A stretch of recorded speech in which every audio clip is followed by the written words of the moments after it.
যে সর্বাগ্রে মসজিদ ও জামে মসজিদ ও জুম্মার নামাজ পড়বার লাগি আইব উট কুরবানি করার সওয়াব পাইব। এর বাদে যে আইব গরু কুরবানি করার সওয়াব পাইব। এর বাদে যে আইব বকরি কুরবানি করার সওয়াব পাইব। এর বাদে যে আইব ডিম একটা খয়রাত করার সওয়াব পাইব।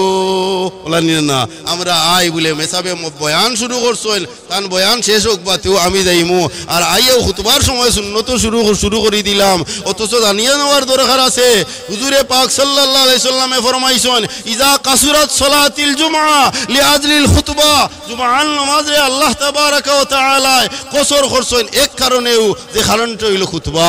বলানি না খুতবা শোনা ওয়াজিব। আপনি এই সুন্নতে মুআক্কাদা পড়ার আর অবকাশ রইছে না, আইতে দেরি করছেন, পয়েন্টও আপনি দুর্বল হয়ে গেছেন গিয়া, আপনি এখন খুতবা হুনক আইয়া খান ফাতিয়া এখানে এটা ওয়াজিব। আমরা আর দেখুন জানি বহুত মানুষ ইলা ফরেজগারি করি না, এর কারণে এই যে জাহির এবং